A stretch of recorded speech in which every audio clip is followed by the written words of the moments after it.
Hello, welcome to my channel, Bangee Media The Heavenly News. My name is Bangee Lawal and I remain your anchorman for this channel. For some technical reasons, we have been off air for a couple of weeks. I understand and I sincerely apologize for that. But we thank God at least we use that opportunity to upgrade our equipment so that we can serve you better. What do I have for you today? Meanwhile, before I dive into the business of today, let us look at this man. Watching this video footage, it looks like he's about to give up. Is that correct? I think that is what it is.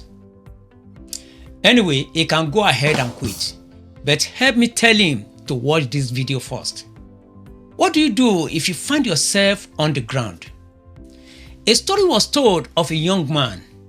I won't mention his name right now, but if you must know his name at all costs, please see me after you have watched this program. Honestly, joke apart, this young man had a big dream and was determined, as many of us do, to see his dream come true. He worked hard, followed all the nuggets you normally find in many of the motivational books or talk shows. I perceive in my spirit that you want to ask about his spiritual life. Is he religious? If I say no, I can also tell what your answer will be, that no God, no success.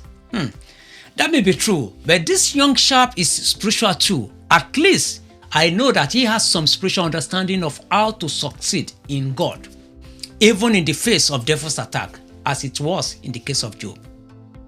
He planned, he studied, he prepared fully, as many of us normally do when we want to take on anything spectacular. One day the opportunity came, the opportunity he has been waiting for. It was to compete in a prestigious competition.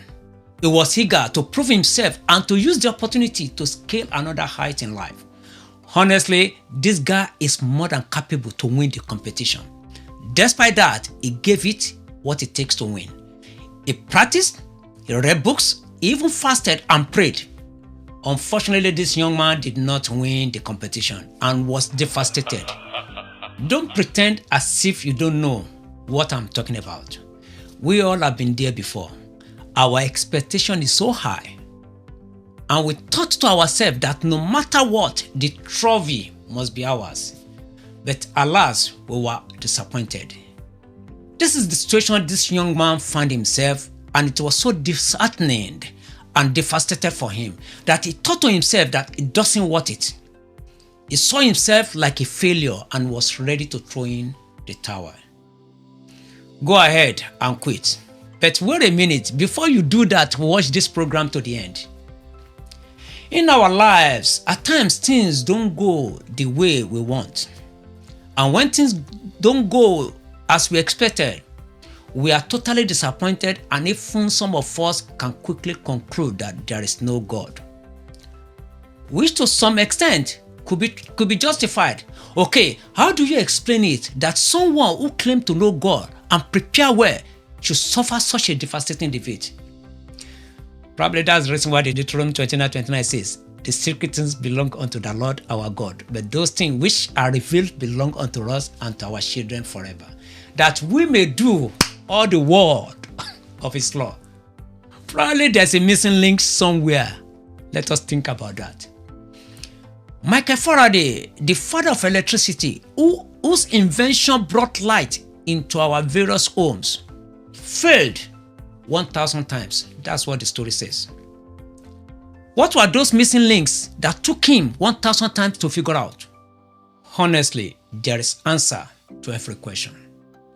Or in the case of Joshua, who thought to himself that a city called Ai will not need the entire armies that conquered Jericho to win the war. And honestly, he was right. But not until Israelites suffered a devastating blow. Thank God Joshua was able to figure out the problems and went back to conquer.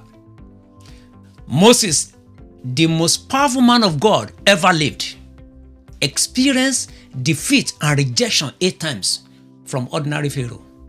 Every defeat is like someone who fell on the ground. either through error or miscalculation, or due to gravitational pull when we find ourselves unbalanced. At times, the gravitational pull can be so strong depending on the level you are. No doubt, this kind of fall can be so severe and painful that may need medical emergency to lift us off the ground. Our young man whose name is Joe, did I just mention his name? Oh yeah, that is his name. As Joe was reflecting on the devastating defeat he had just suffered, the kind of defeat he never bargained for, something flashed through his mind. Joe remembered the instructions his mother usually gave to him when he was a young boy. And what was the instruction?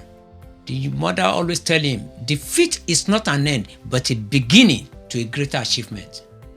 Reality hit Joe like a thunderbolt. Joe shaped up himself and decided to use his defeat as an opportunity to learn and grow. He reflected and replayed the scene and tried again. The rest is a story. It sounds like a story, right? Yes, it is, but take a moment to reflect and think about it. Defeat and disappointment, in some cases, it is unavoidable. Those who know their God, they always call it challenge and not defeat. Yes, we could be challenged, but we should not be defeated.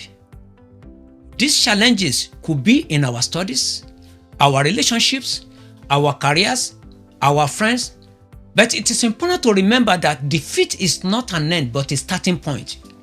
It is the beginning to a greater achievement. As Joe's mother told him, are you experiencing any kind of defeat right now? It is not an end. It is a chance to learn, to grow, and to become better at what you do. It is also an opportunity that presented itself in a different dimension to show a better way of doing things, which will make it difficult for competitor to understand your plan and business. When children of Israel suffered a defeat from a city of Ai, Joshua thought to himself that this defeat was abnormal. And God agreed with him. That was why God came to his rescue. Defeat is a chance to take a step back and reflect on what went wrong and find an answer to do better. It is a chance to become stronger and resilient and more determined to achieve our aim. When man falls on the ground, it is wisdom to rise up and move on. That is how we shake off the barrier that won't let us go. Defeat is also an opportunity to become humble, to learn to accept our mistakes and follow instructions. Go forward, God told Moses and Israelites at the Red Sea. David told God that he was in the great straits when the judgment came for his wrongdoing. Why? Because he realized his mistakes and he humbled himself by taking responsibility. You will see that story in 2 Samuel chapter 24, verse 14. At times, what defeat is telling us is to recalibrate and be responsible and then take the necessary step. So, next time you experience defeat, challenge, remember that it is not an end but a beginning to a greater achievement. As you go through life with all its challenges, all its defeats, and all its problems, remember that. Also remember, when we close our palm, we generate heat, but open hand is refreshing. No matter the issue or the condition, open up and get refreshed. By the way, that quote is from my pastor, Pastor Hans Tawin of the Living Faith Church in Massachusetts. You have had it all, but wait a minute, do you still want to quit? I don't think so. Until you see me again, be blessed and thank you for watching. Bye for now.